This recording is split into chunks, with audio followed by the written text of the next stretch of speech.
Ladies and gentlemen, I just finished watching Dexter Season 3, and I have some thoughts because these last two seasons that I've seen were actually magnificent. And I'm not saying that Dexter Season 3 was bad, because I don't think it was. I just didn't really like it. I'm not gonna lie, I found it kind of boring. It was still entertaining enough for me to actually watch the entire season and have a lot of thoughts on it. I'm still gonna continue to watch the show, but honestly, if I had to pick one, this is definitely my least favorite of the three seasons that I've seen. I mean, I feel like in retrospect, knowing what we know by the end of the season, this is one I'd actually really like to go back and rewatch, because I do think my opinion will change at time. But as of me recording this, today is February 4th, I was kind of bored by it. All the storylines weren't really anything special to me. The whole Miguel storyline, while it had its cool moments, especially towards the end of that story, I just didn't really think it was anything that caught my attention. And I even felt the same with all of the other stuff that went on this season. Like the side guy who also joined, and I'm sorry I'm forgetting the name, and I hate to start off with forgetting someone's name, but I thought the character was forgettable in and of himself.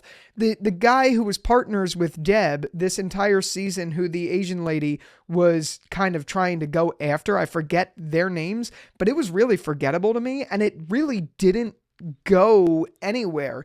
I kind of had the feeling the entire season, and we're going to get to a lot of stuff, but I had the feeling the entire season that he was going to turn out to be the guy who was skinning people alive and stuff like that, but it just wasn't, and it didn't go anywhere except for the fact that that guy got his partner previously shot in the past and things like that, but it really didn't do much. It didn't have anywhere to go. And that was just boring to me. And then also the stuff with Anton this season was pretty boring to me and hard to follow, especially in the first few episodes of the season. It picked up later on, especially when we got Detective Morgan at the end, and then it was the whole conflict of interest stuff, and she ended up going back to Anton, stuff like that. That was cool. But there wasn't really much there, and I really wanted to enjoy this Miguel storyline in general, but I just didn't really have...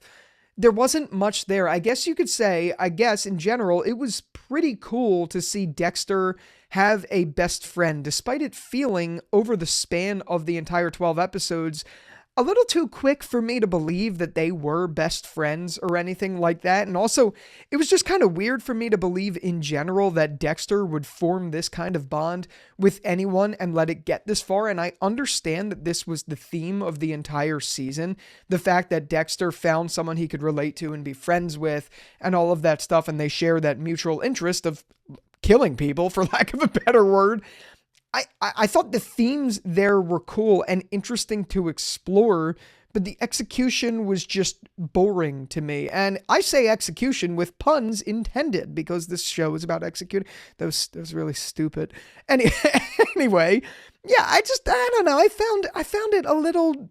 there wasn't much there. Rita's and Dexter's wedding was okay. It wasn't really anything crazy. I will say, even though I said it was boring and all of that stuff, Dexter and Miguel's relationship was definitely the highlight of this season, even though it wasn't anything for me write home about.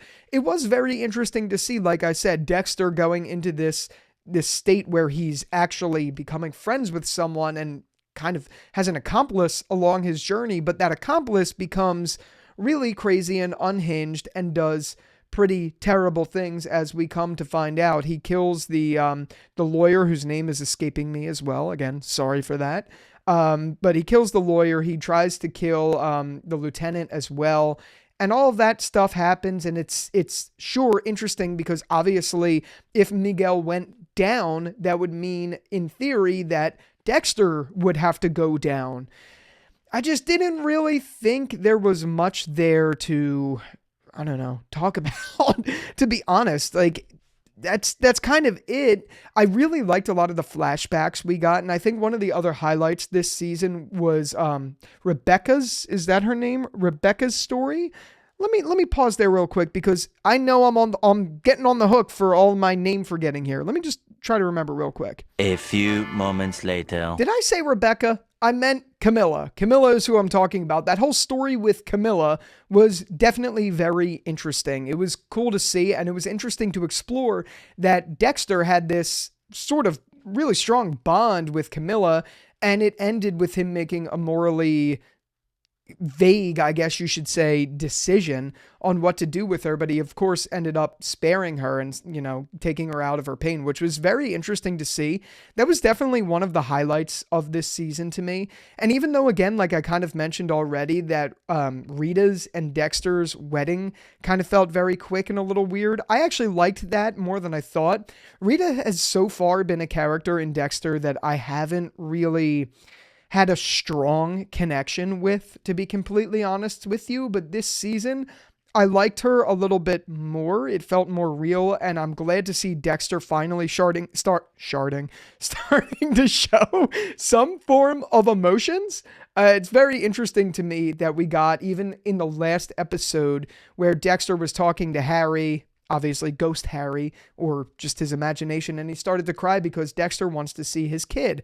I really like to explore that because now we're finally getting some emotions between the character, and it's good to see because obviously, like I mentioned in my season 1 review, even though he says he doesn't, Dexter clearly has emotions. He just doesn't think he does, and he doesn't know how to channel those because he's followed Harry's code this entire time. And I think that's a very interesting topic to explore.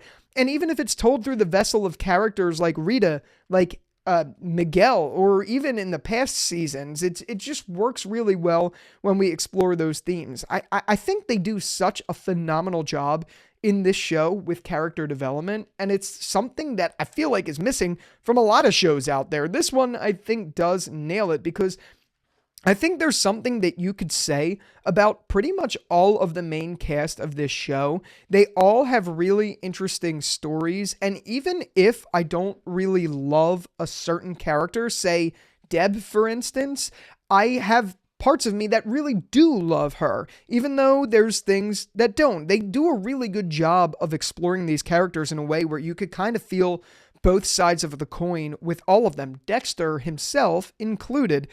I like when shows do that, and I think even if this wasn't my favorite season or anything, I think they did a very good job exploring that through the characters within this story. But again, I feel like I'm beating a dead horse by saying it, and this video is going to be a little quicker than most of mine. This season did not really resonate with me. I want to rewatch it because I think this one will have a lot that I go back and rewatch and really appreciate, especially in the earlier episodes with Miguel to begin with, because that story was strong, just something didn't really have my attention, if that makes sense. I don't know. I'm really interested to see where it goes from here because Dexter so far has felt very, honestly, rinse, wash, and repeat. You have this story where Dexter's fine in the beginning of the season, then some guy comes in the picture, some girl comes in the picture, and you start to build a bond with them, or you start to follow the path, and then, they're bad, and then Dexter has to kill them. And the side plot has so far always been Deb just does her Deb things, and then eventually she finds a guy and it either doesn't work out or it does, and then something happens. So far with Anton, it looks like it's working out, which is interesting because we haven't seen that so far. But I'm not yet complaining. I just hope that doesn't become a problem later in the show because it's something I've definitely noticed so far in these 3 seasons. And I feel like this video is coming at it extremely pessimistic. I don't really feel that way because this show is still very much capturing my interest. I breezed through this season. I breezed through season 2 and even season 1. And if that's any indication of how I feel, I do genuinely like this show. It's very good. This season was just not the strongest for me. And if this is in any form of an indication of what's to come with all of your guys' warnings about the later seasons, I think we're in for a real problem. I'm not going to lie, but I do know there is light at the end of this tunnel because season 4 apparently, in the eyes of most of you guys, is the best season of Dexter. And then I've heard some other people say season 7 is pretty solid, but then the rest is really bad. I even have some friends at work. I was catching up on a piece of it at work today. And a friend saw me watching what my recap that I was watching, and he was like, "Oh, the ending to this is worse than Game of Thrones." And I've heard that from you guys too. So I mean, I'm interested to see what that is. That's for sure. I don't want you to think again that I'm being all pessimistic about this show. But if this was any indication of what may be to come and why this show gets bad later, I could see it. That's all I'm saying. I didn't dislike it, but it just didn't hold my attention the same way the other seasons have. Some plot points were a little weird and just wasn't for me. My opinion may change a lot. And again, I know this video is repetitive, but I want to rewatch it and maybe I'll come back and do a different one. But the whole point of this channel is to give as honest takes as I can when I have them. And I just finished Dexter season 3, episode 12, and this is how I feel about it. Sorry, that's how I feel. Can't wait to see season 4 though, because everyone's been talking this one up a storm, and I believe it because season 2 was phenomenal, like an outstanding season of TV. So I can't wait to see what they cook up that season and go from there. Can't wait to talk about the show. I'm definitely going to be watching all of it. I'm going to be watching both spin-off series as well. So definitely stay tuned for that. Really excited to continue talking about Dexter, and definitely I'm going to be doing video essays. I already started a couple of them that I'm writing right now, so look forward to that. Be subscribed if you haven't already for those, if you like Dexter and things like that. And with all that out of the way, thank you again so much for watching this video, and until the next one, I'll talk to you later. That's my girlfriend's hand back there giving a peace out for me, but I'll do a triple piece with her this time when I say I'll talk to you later. Peace out.